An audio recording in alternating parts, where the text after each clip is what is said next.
Hello, I'm Julie Hurst, a positive psychologist, and my work involves helping people to live lives of meaning and flourishing. I particularly enjoy working with schools, where positive education, as it's known, has so much to offer the whole school community, parents, pupils, and staff.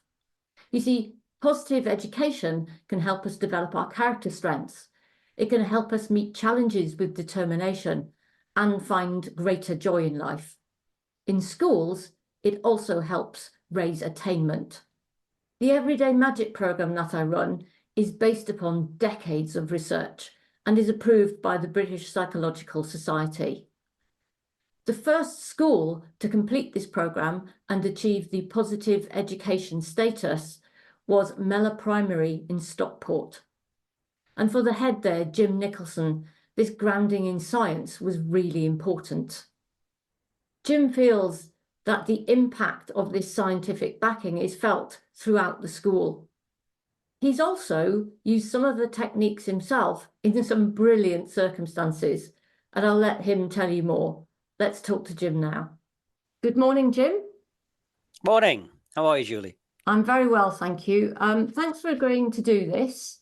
And I'll start where I usually start, to be honest, which is, how did you first hear about positive education? Going back some time now.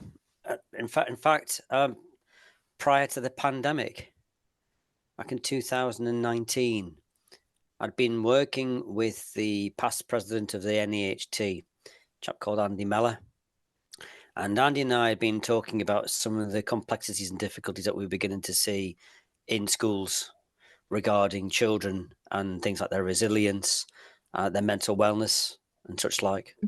And subsequently, we began to have some significant conversations about how we as school leaders could actually take opportunities to change some of those factors. And then along came the pandemic.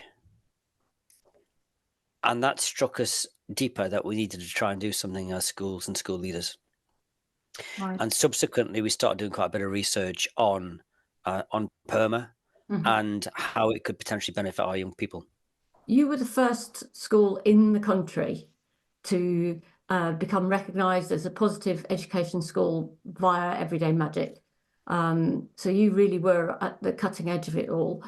How do you think staff experienced that training? Because there was no one who could tell you what it was like. You were the first people to go through it. So how was that experience for you and your staff?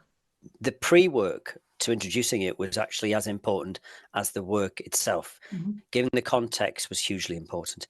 And I set the tone after writing the paper with Andy Mellor for the NEHT, because we actually did a joint presentation on why we needed to do such things and find a way forward.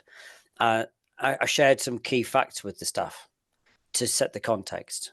The fact that deaths by suicide had increased significantly by 10.9% in 2019, that under 25's suicide had actually risen by 23.7%, which is catastrophic. And if you look at those figures alone in real terms for young people, well, the nation should actually have a significant protocol and development to support young people in this mindset.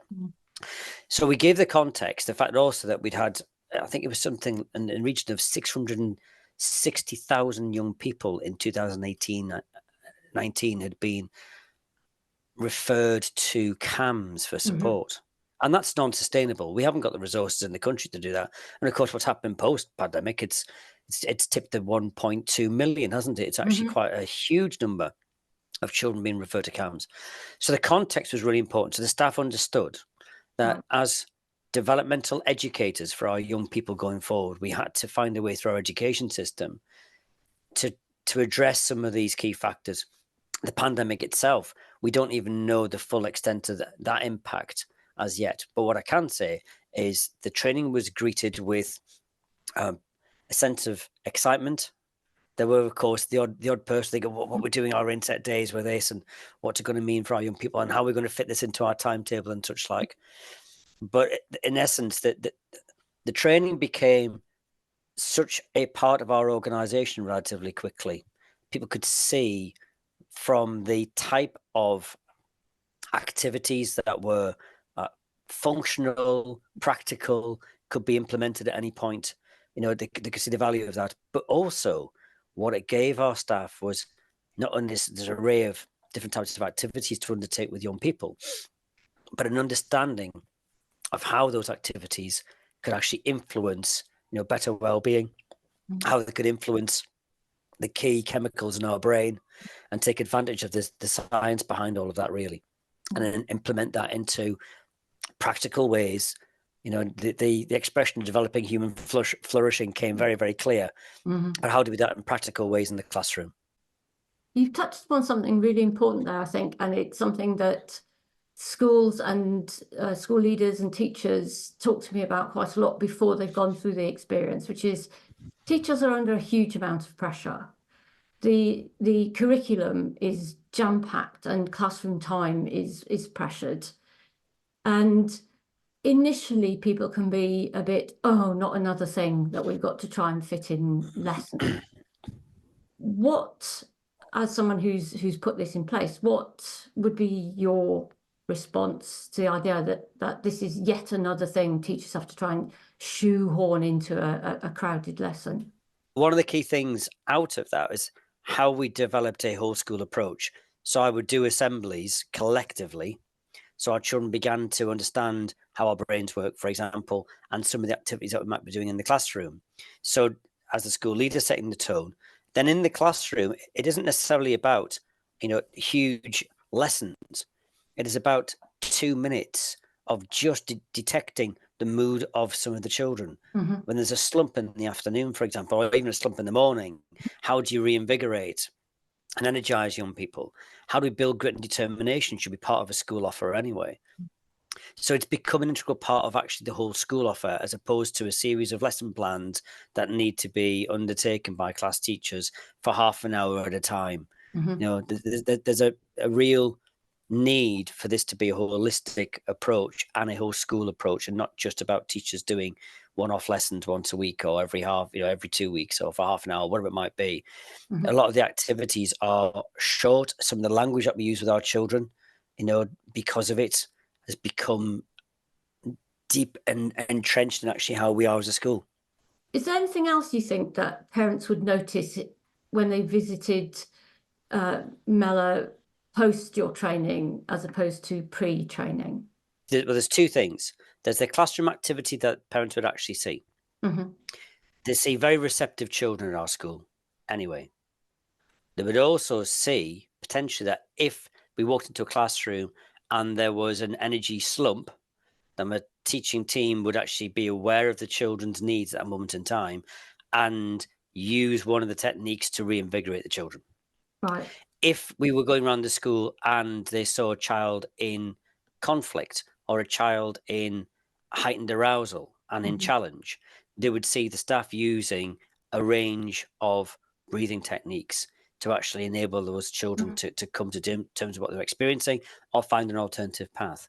If a child had gone into crisis and was having a difficult time and needed some time to reflect and to actually bring themselves out of that crisis point, you might see a member of staff using a glitter jar with a child, or actually a child sitting with a glitter jar all of their own.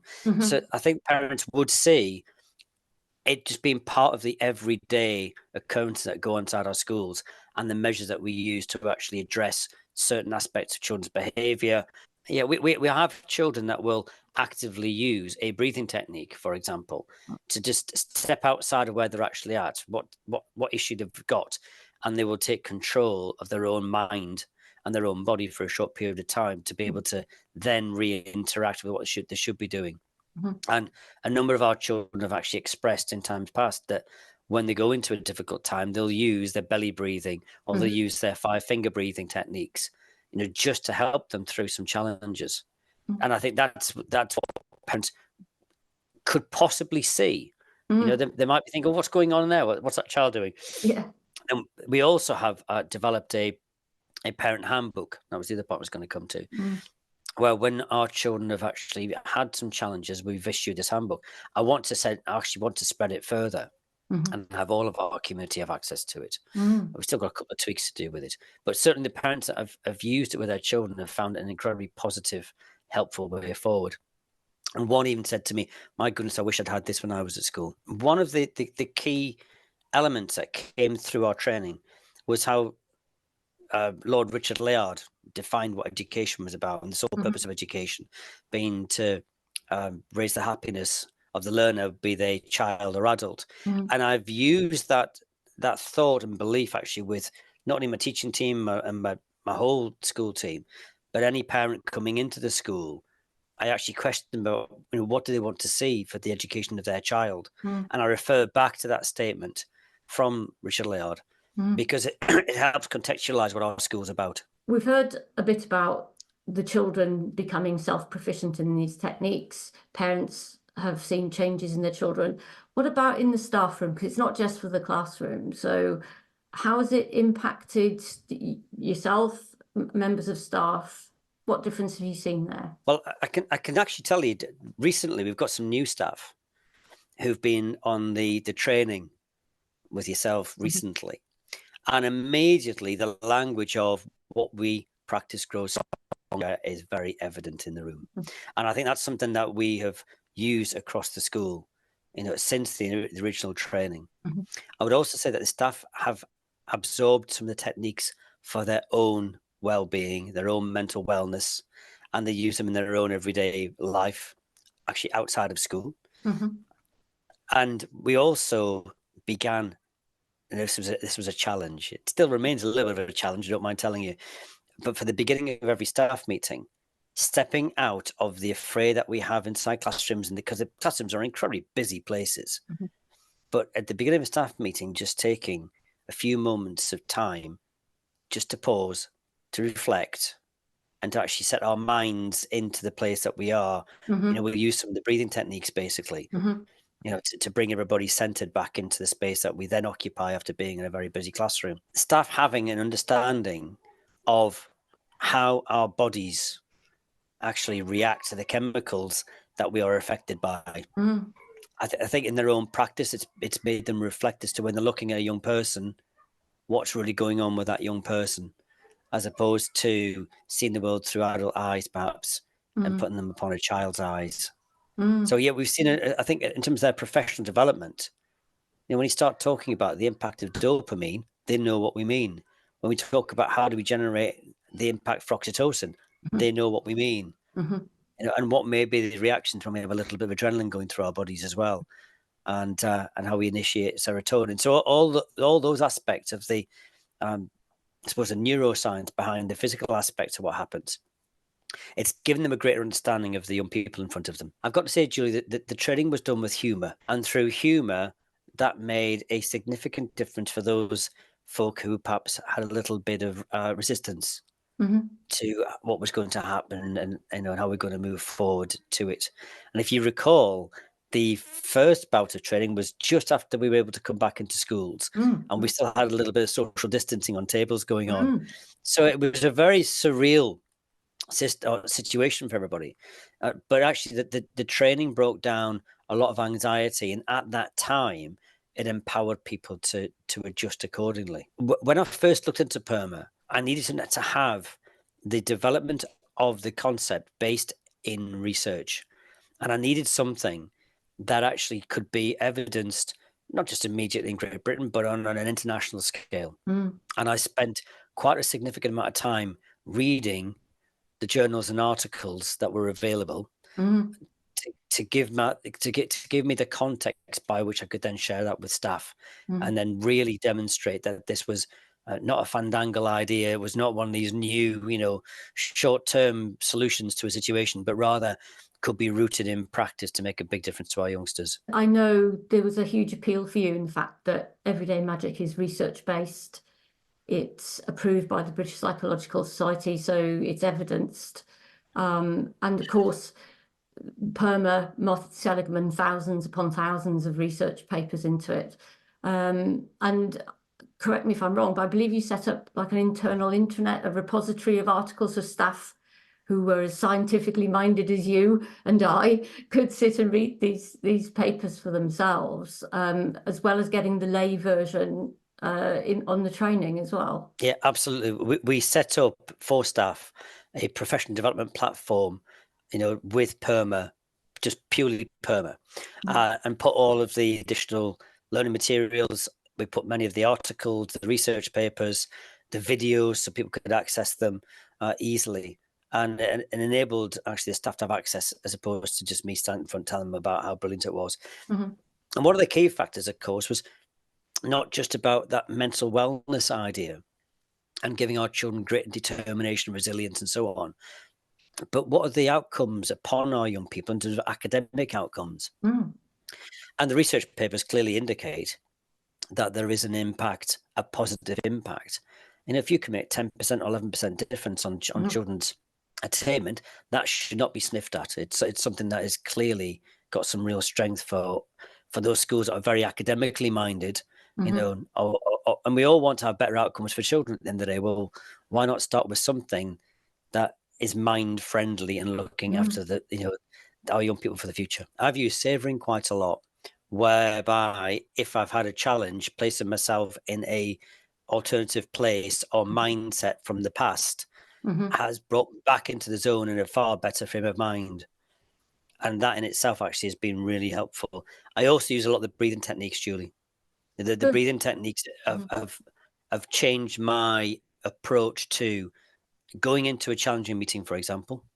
I'll actually spend some time just preparing myself and centering myself through some of those techniques. So yeah, it's had quite a profound effect on my everyday life, and then also going into sort of my own professional life, and wanting to further develop myself.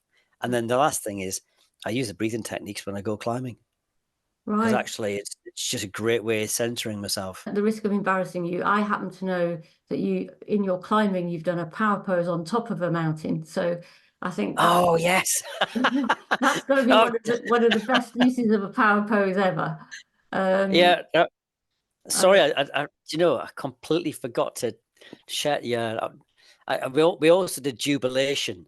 Myself and my climbing partner did okay. jubilation at the top of a rock route, and I mean we were already fueled with this incredible sense of well-being, happiness, and what have you, where we were, and and then doing jubilation at the top of the crag was just. It was the most euphoric experience, I can tell you. It was Brilliant. wonderful. Jim, thank you so much for your time today. Thank You're you welcome. again for having the courage and the foresight to be the first school in the UK to dip your toe into the everyday magic waters. I'm always so proud to tell people that you were the first. You only beat some of the others to it by a couple of days, but you did do it. So congratulations. I hope your certificate is still shown with pride to everyone who visits the school. But until we meet again, which I hope won't be too long, thank you very much, Jim. You're very welcome, Julie. And all I would say to anybody else who's actually watching the video is step your toe into the water, take a breath, and actually get stuck in. Enjoy it, because it can make a big difference to young people that we're responsible for.